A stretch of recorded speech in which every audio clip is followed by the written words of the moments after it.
네, 이제 이스라엘 백성들은 기나긴 광야 생활에 마침표를 찍고 하나님께서 약속하신 그 약속의 땅을 들어가려고 준비하고 있습니다.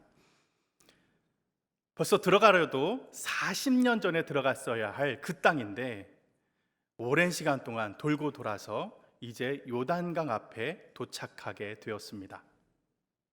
요단강만 넘으면 하나님께서 약속하신 바로 그 땅입니다.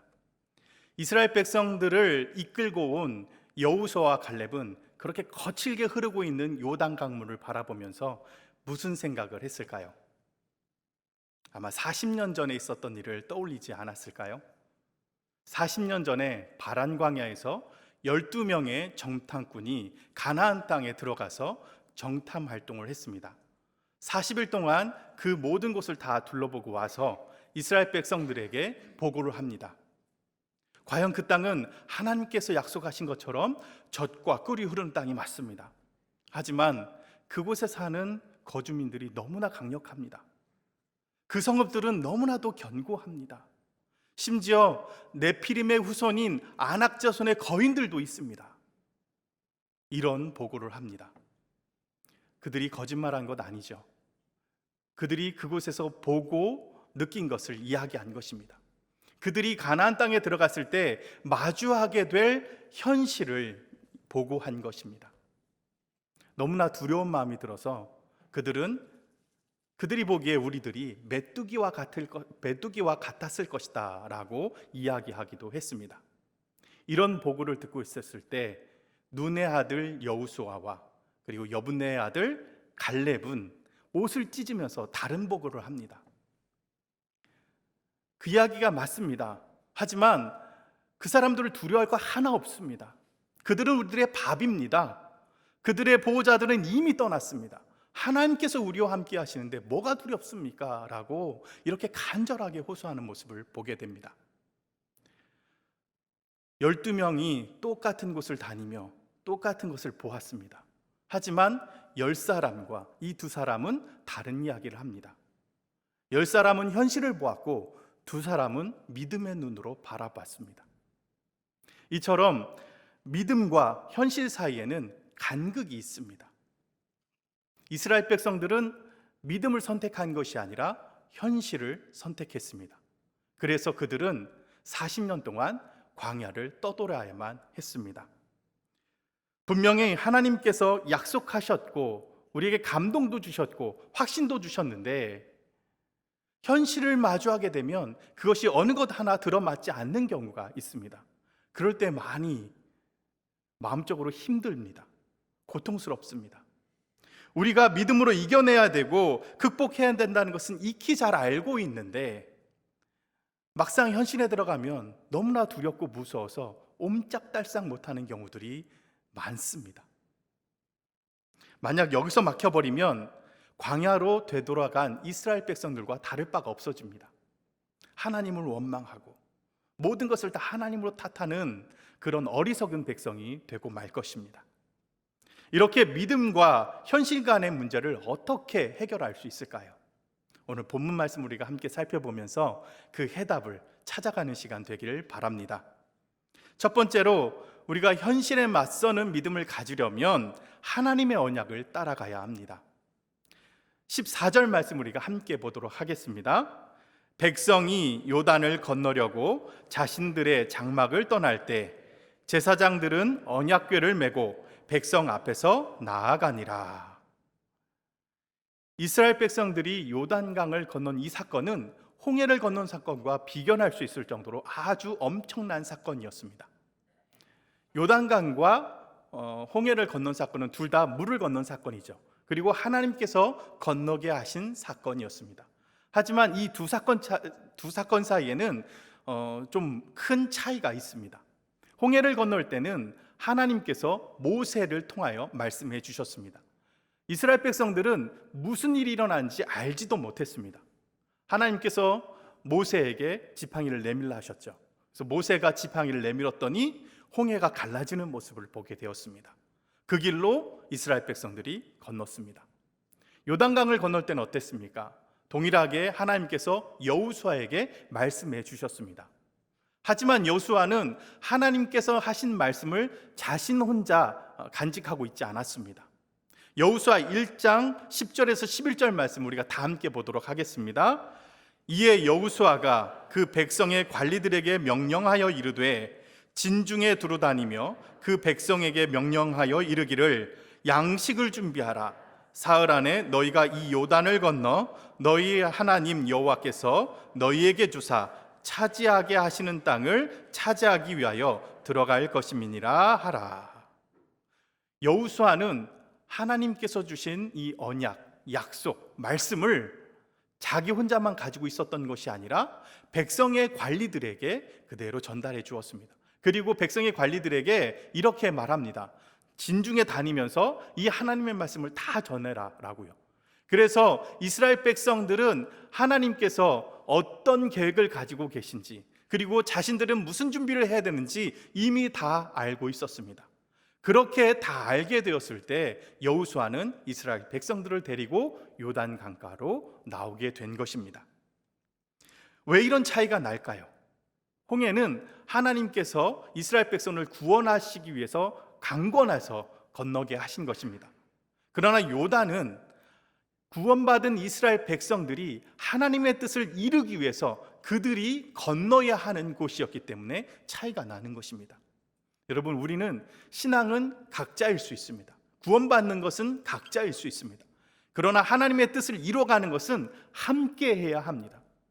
그래서 여호수아는 하나님의 뜻을 자기만 알고 있는 것이 아니라 온 이스라엘 백성들이 다 알도록 그렇게 준비시켰고, 그들이 하나님의 말씀을 의지할 때 요단 강가로 나오게 된 것입니다. 우리의 신앙생활도 마찬가지입니다. 우리가 구원받을 때 어땠습니까? 아무것도 알지 못했던 상황 속에서 예수 그리스도의 이름으로 구원받았다는 것, 그 사실 하나만으로 감사하고 기쁨에 넘쳤지 않습니까? 예수 그리스도의 보혈로 내 죄 씻음을 받았다, 예수 그리스도께서 나의 구세주가 되어주신다, 그것 하나로 너무나 기쁜 시간들을 보냈지 않습니까? 하지만 하나님께서는 그것 하나만 요구하지 않으십니다. 그래, 구원받았으니 이제 너희는 구원받은 백성으로서 살아가라, 하나님의 자녀로 살아가라, 그리스도인답게 살아가라. 이것이 주님께서 우리에게 요구하고 계신 것 아니겠습니까? 그런데 요즘 우리의 현실을 한번 보십시오. 자, 이 사진은 작년 8월 달에 한 식당에 붙은 안내문입니다. 교회 다닌 사람은 당분간 받지 않겠다라는 내용입니다. 밖에 나가서 나 교회 다닌다, 나 그리스도인이다, 이런 말을 하고 다니는 것도 이제 겁이 나는 시대가 되었습니다. 교회를 혐오시설로 생각하는 사람들도 생겨났습니다. 이런 현실 속에서 하나님은 우리를 그리스도인답게, 부끄럽지 않은 그리스도인답게 살아가라고 말씀하십니다. 복음을 삶에서 드러내며 살아가는 그리스도인이 되라고 요구하고 계십니다. 얼마나 힘든 일입니까? 우리 혼자 감당하기에는 너무나 힘겨운 일들입니다. 우리가 능력의 선지자로 잘 알고 있는 엘리야 선지자도 호렙산에서 하나님을 섬기는 선지자 중에 나 혼자 남았습니다 라고 하나님 앞에 한탄하는 모습이 나옵니다. 그처럼 힘든 일입니다. 그런데 하나님께서 그 엘리야에게 뭐라고 말씀해 주십니까? 아직 바알에게 무릎 꿇지 않은 사람이 7,000명이나 있다라고 말씀해 주시지 않습니까? 이 말씀에 힘을 얻었습니다. 이 말씀에 신앙의 적대적인 현실로부터 더 이상 도망하지 않고 도피하지 않고 담대하게 현실에 맞서는 그런 믿음을 보여주게 되었습니다. 이렇게 혼자가 아니라 함께 해야 합니다. 교회도 마찬가지입니다. 여호수아와 같은 목회자가 하나님으로부터 받은 비전, 하나님으로부터 받은 약속, 하나님으로부터 받은 말씀을 자기 혼자만 갖고 있는 것이 아니라 교회의 리더들에게 그 말씀을 전해 주어야 합니다. 내가 받은 비전이 이것입니다. 우리 교회에게 주신 말씀이 이것입니다. 우리 교회가 함께 나가야 될 하나님의 약속이 이것입니다 라고 전해 주어야 됩니다. 그러면 교회 리더들은 교회인들의 구석구석 찾아다니며 성도들 한 사람 한 사람을 만나서 그 말씀 함께 나누고 공유해야 합니다. 그래서 온 교회가 하나님의 말씀을 붙잡고 하나님의 언약을 붙잡고 살아가겠다 다짐할 때 현실을 맞서는 담대한 믿음을 소유하게 되는 것입니다. 이스라엘 백성들의 눈앞에 펼쳐진 현실은 무엇이었습니까? 바로 거세게 흐르는 요단강 물이었습니다. 언약궤를 맨 제사장들과 이스라엘 백성들이 한 걸음 한 걸음 요단강을 향해 나아가고 있었습니다. 하나님께서는 그 요단강 물을 야, 니들이 알아서 건너가 봐 라고 말씀하지 않으셨습니다. 하나님은 분명하게 언약궤를 따라가라 라고 말씀해 주셨습니다. 언약궤가 이스라엘 백성들 앞에서 나아간다라는 것은 어떤 것을 의미할까요? 하나님께서 앞서 가신다라는 것을 의미합니다. 이스라엘 백성들은 하나님께서 먼저 가시면 그 길을 따라가기만 하면 됩니다. 하나님께서 미리 예비하시고 준비하신 그 길을 걸어가기만 하면 됩니다. 그러면 우리 눈에 현실적으로 불가능해 보이는 그 일조차도 가능하게 되는 그런 기적을 맛보게 될 것입니다. 여러분, 언약궤를 따라가는 것이 그렇게 중요합니다. 얼마나 중요했으면 여호수아 3장에 언약궤라는 단어가 무려 8번이나 언급될 정도로 계속해서 언약궤 이렇게 말하고 있겠습니까? 언약궤는 무엇입니까? 하나님의 언약을 담기 위해 만들어진 궤입니다. 물론 그 안에 만나도 들어있고 아론의 쌍난 지팡이도 들어있습니다. 하지만 기본적으로 이 언약궤는 하나님의 언약을 담아놓기 위해 만들어진 궤입니다. 그러니까 언약궤를 따라간다는 것은 하나님의 말씀, 하나님의 약속을 믿고 따라간다라는 것입니다. 그러니까 이렇게 하나님의 말씀을 전적으로 믿고 따라갈 때 하나님의 그 놀라운 이적을 체험하게 되는 것입니다. 우리도 살아가면서 기적을 체험하길 바라고 있지 않습니까? 그런데 우리가 바라는 기적들은 대부분 어떤 것입니까? 하루아침에 모든 상황이 역전되는 그런 기적들을 꿈꾸고 있지 않습니까? 왜 그럴까요? 하루하루 버티기가 그만큼 힘들기 때문입니다. 경제적으로 어려우신 분들은 내가 자고 일어나면 정말 내가 갖고 있는 부채들을 다 갚고도 남을 만한 넉넉함이 있었으면 좋겠다, 이런 기적을 꿈꾸지 않습니까? 오랫동안 투병하신 분들은 내가 자고 일어나면 이 침상에서 벌떡 일어난 건강함을 찾았으면 좋겠다라는 것을 꿈꾸고 있지 않습니까? 저도 안타까운 그런 기도 제목을 들으면 하나님, 모든 상황을 한꺼번에 역전시켜 주십시오라고 기도합니다. 하지만 하나님께서는 그런 기적보다 우선해야 할 것이 있다는 것을 우리에게 말씀하고 계십니다. 과연 그런 상황 속에서도 하나님의 말씀을 의지할 수 있느냐, 나만 믿고 따라올 수 있느냐, 그것을 요구하고 계십니다. 참담한 현실 속에서도 하나님을 믿고 하나님을 언약을 따라가는 사람은 하나님께서 책임져 주실 줄 믿습니다. 바로 그와 같이 하나님의 뜻을 찾고 하나님의 언약을 붙들고 살아가는 사람이 현실에 맞서는 담대한 믿음을 갖는 사람일 줄 믿습니다. 두 번째로, 현실에 맞서는 믿음을 가지려면 순종하는 믿음을 가져야 합니다. 15절 말씀 우리가 함께 보도록 하겠습니다. 요단이 곡식 거두는 시기에는 항상 언덕에 넘치더라. 궤를 맨 자들이 요단에 이르며 궤를 맨 제사장들의 발이 물가에 잠기자라고 했습니다. 여러분, 상식적으로 한번 생각해 봅시다. 물을 건너가려면 어떤 장소를 찾아야 합니까?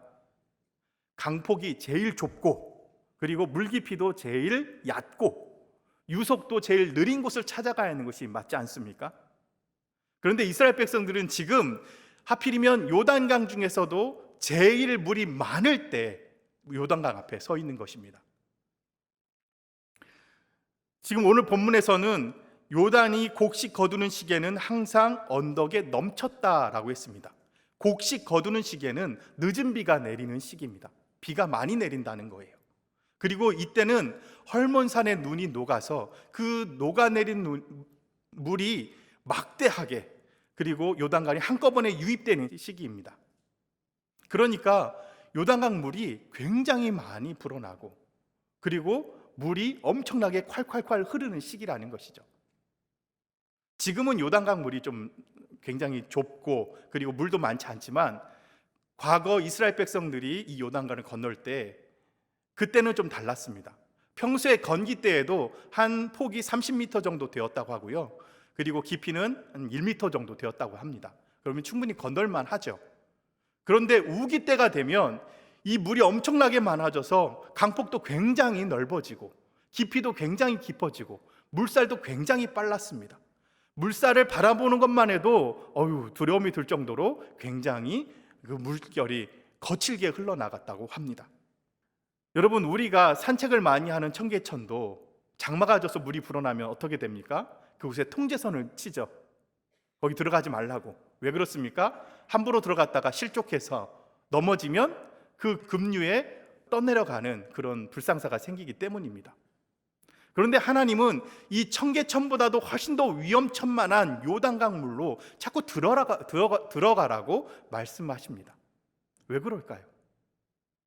여러분, 하나님께서 앞서가시는 그 길은 우리가 손가락 하나 까딱하지 않아도 되는 안락한 길이 아닙니다. 하나님께서 우리에게 만나를 주셨죠. 우리가 노력해서 얻은 것 아닙니다. 우리가 열심히 농사지어서 얻게 된 수확물이 아닙니다. 하나님께서 하늘에서 내려주신 하늘 양식이었죠. 그럼에도 불구하고 이스라엘 백성들이 그것을 얻으려면 새벽 일찍 나가서 그것을 거두어야만 했습니다. 광야 생활을 하면서 하나님께서는 이스라엘 백성들의 옷이 헤어지지 않게 했고 발이 부르트지 않게 하는 은혜를 베풀어 주셨습니다. 놀라운 은혜죠. 하지만 이스라엘 백성들은 40년 동안 이곳 저곳 정처 없이 떠돌아다녀야 했습니다. 하나님은 이스라엘 백성 앞에서 그의 대적들을 패배하게 만들어 주셨습니다. 굉장히 놀라운 은혜지 않습니까? 하지만 이스라엘 백성들은 그때마다 대적들과 맞서 싸워야 했습니다.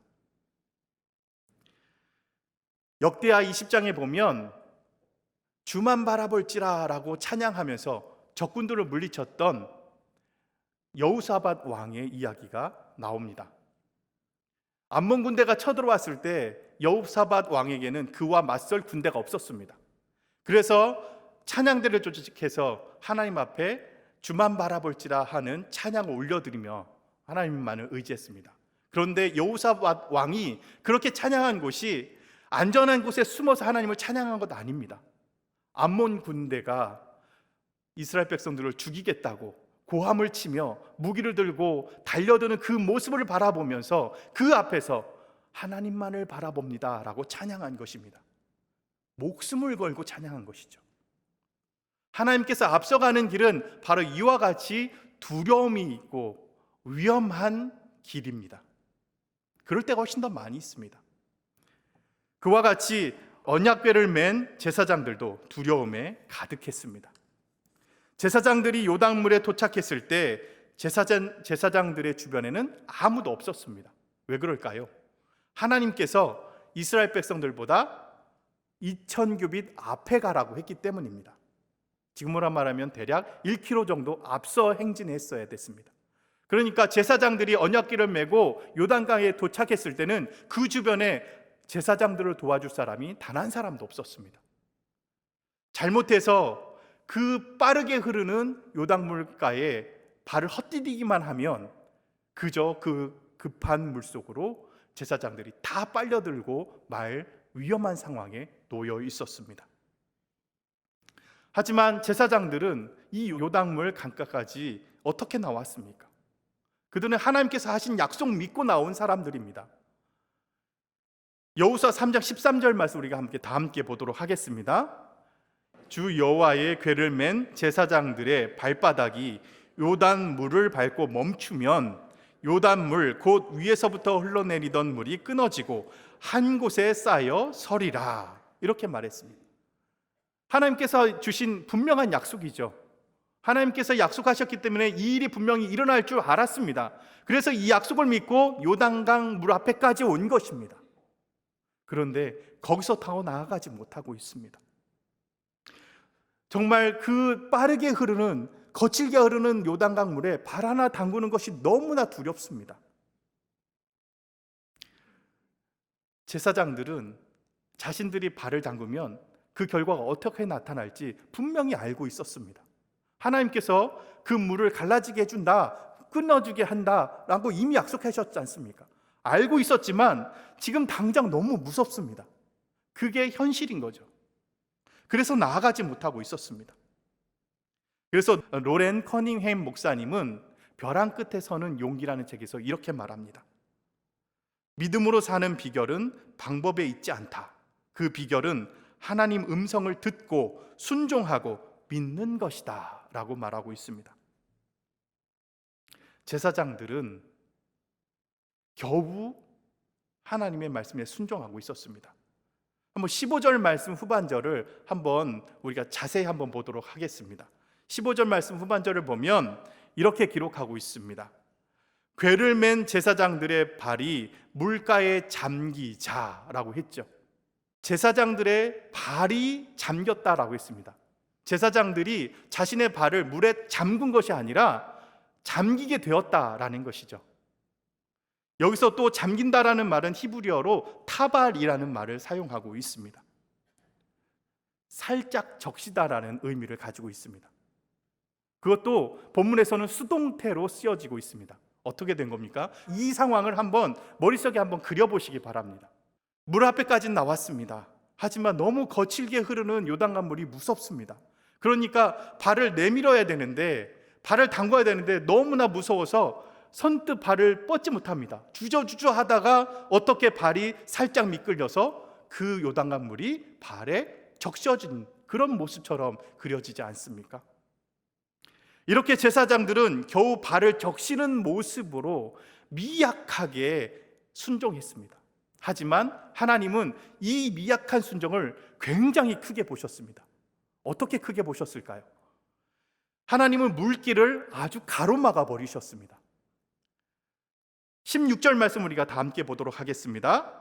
곧 위에서부터 흘러내리던 물이 그쳐서 사르단에 가까운 매우 멀리 있는 아담 성읍 변두리에 일어나 한 곳에 쌓이고 아라바의 바다 여매로 향하는 흘러가는 물은 온전히 끊어지매 백성이 여리고 앞으로 바로 건널세라고 했습니다. 제사장이 있는 곳으로부터 이 아담 성읍은 북쪽으로 30km 정도 떨어져 있는 곳에 있다고 합니다. 그런데 하나님께서는 그곳에서부터 물을 끊어버리셨으니 그 밑으로 계속 다 물이 말라버린 거지 않습니까? 그러니까 아담 성읍부터 어디까지요? 사해 바다까지 이르기까지 다 말라버린 겁니다. 거기서부터 50km 정도라는 거 하죠. 그러니까 50km 정도가 다 마른 땅이 되어버린 것입니다. 이 이스라엘 사람들이 좁은 곳을 건너는 것이 아니라 마음껏 건너도 되는 아주 커다란 길이 열려버린 것입니다. 하나님께서는 대로를 열어주신 거죠. 이것이 하나님의 기적 아니겠습니까? 17절 말씀 우리가 함께 보도록 하겠습니다. 여호와의 언약궤를 맨 제사장들은 요단 가운데 마른 땅에 굳게 섰고 그 모든 백성이 요단을 건너기를 마칠 때까지 모든 이스라엘은 그 마른 땅으로 건너갔더라 했습니다. 제사장들이 어디에 서 있습니까? 요단강 한가운데 그 마른 땅을 밟고 굳게 서 있다고 했습니다. 여기서부터 하나님의 언약은 성취되고 있었던 것입니다. 하나님께서 여호수아에게 약속한 것이 무엇입니까? 내가 너희의 발바닥으로 밟는 모든 것은 다 너희에게 주겠다. 이렇게 약속하지 않으셨습니까? 제사장들이 요단강 바닥을 굳게 밟고 서 있을 때 하나님께서는 바로 그곳부터 하나님의 언약의 성취를 이루어가고 계신 것입니다. 우리가 아무리 방법을 알고 있고 결과도 알고 있다고 할지라도 현실을 마주하게 되면 두렵고 떨려서 아무것도 못할 때가 있습니다. 한 발자국도 움직이지 못할 때가 있습니다. 하나님은 바로 그럴 때 한 걸음 내디뎌라 라고 우리에게 요구하고 계십니다. 그 말씀을 순종할 때 우리는 현실적으로 아무리 생각해도 불가능해 보이는 그 일도 하나님께서 가능하게 만드실 줄 믿습니다. 그럴 때 아무리 두렵고 무서워도 주님의 말씀을 순종하여 한 걸음을 내딛는 것, 바로 그것이 우리가 가져야 될 현실에 맞서는 믿음 아니겠습니까? 이러한 믿음을 다 받아 누리는 우리 연동교회 성도님들 되시길 바랍니다. 구원은 혼자 받을 수 있습니다. 하지만 구원을 이루어가는 것은 혼자 할 수 없는 일입니다. 여호수아는 그래서 혼자 이루어가는 것이 아니라 온 이스라엘 백성들에게 하나님의 뜻을 전했고 하나님의 말씀을 붙잡고 하나님의 언약을 따르도록 한 뒤에 요단강으로 이끌어 왔습니다. 비록 언덕까지 넘실거리고 거세게 흐르는 그 요단강이 이스라엘 백성들을 막아선 현실이었지만 언약궤만을 보고 따르고 하나님의 언약만을 믿고 따르는 그 이스라엘 백성들의 믿음은 자신들을 가로막고 있는 현실의 두려움과 무서움을 이겨내기에 충분한 믿음이었습니다. 우리가 마주하고 있는 현실은 어떻습니까? 코로나 시대에 우리가 마주하고 있는 현실은 점점 더 교회에 대해서 좋은 시선은 없어지는 것 같습니다. 점점 더 우리가 예배하고 그리고 또 우리의 신앙을 유지하는 데는 점점 불리해져만 간 것 같습니다. 이럴 때일수록 우리는 어떻게든 하나님 앞에 올바로 예배드리기 위해서 몸부림 쳐야 하는 것입니다. 하나님 앞에 올바로 나아서기 위해서 하나님 앞에 올바른 신앙을 갖기 위해서 애쓰고 노력해야 되는 것이 우리들이 해야 될 일 아니겠습니까? 우리는 비대면 예배를 통해서 익히 경험한 것이 있습니다. 한순간만 방심하면 하나님 앞에 예배하는 자세가 흐트러지더라라는 것을 우리가 이미 체험했지 않습니까? 그렇기 때문에 아무리 힘들고 어려워도 내가 하나님 앞에 예배하는 것만큼은 올바로 해야 되겠다. 하나님 앞에 나가는 것만큼은 똑바로 해야 되겠다. 이런 노력들이 우리에게 필요한 것 아니겠습니까? 비록 현장에서 예배를 못 드린다 할지라도 온라인에서 예배 드린다 할지라도 그저 가족끼리 예배를 드려야만 한다 할지라도 우리는 홀로가 아닙니다. 우리는 다 같이 한 시간에 또 한 하나님 앞에 예배하고 있는 사람들입니다. 그렇게 나가는 믿음들이 우리에게 필요합니다. 어느 곳에서나 한 마음 한 뜻으로 하나님 앞에 예배하는 자세를 가질 때 하나님께서는 우리에게 현실에 맞설 수 있는 믿음을 주실 줄 믿습니다. 그러한 믿음으로 나아갈 때 우리보다 한 걸음 앞서 나가시는 하나님께서 우리에게 놀라운 구원의 은혜를 베풀어 주실 줄 믿습니다. 함께 기도하겠습니다. 참 구원의 하나님, 우리의 현실은 늘 막막하기만 하고 하루하루 버티기 힘들 때가 많이 있습니다. 힘을 내어보려고 애써보지만 우리를 가로막고 있는 가혹한 현실은 우리를 좌절하게 만들 때도 있습니다. 주님, 우리에게 이런 현실에 맞설 수 있는 믿음을 주시옵소서. 함께 믿음을 지켜가고 세워갈 믿음의 동료들을 허락하여 주시옵소서. 계속해서 확산되고 있는 코로나 팬데믹 상황 속에서 우리의 신앙이 허무한 시절로 변질되지 않게 하여 주시옵소서. 하나님 앞에 더욱 치열하게 예배하는 시절이 되게 하여 주시옵소서. 우리보다 앞서가시는 주님만을 의지하오니 현실에 맞설 수 있는 믿음의 담력을 허락해 주시옵소서. 예수님의 귀하신 이름으로 기도드리옵나이다.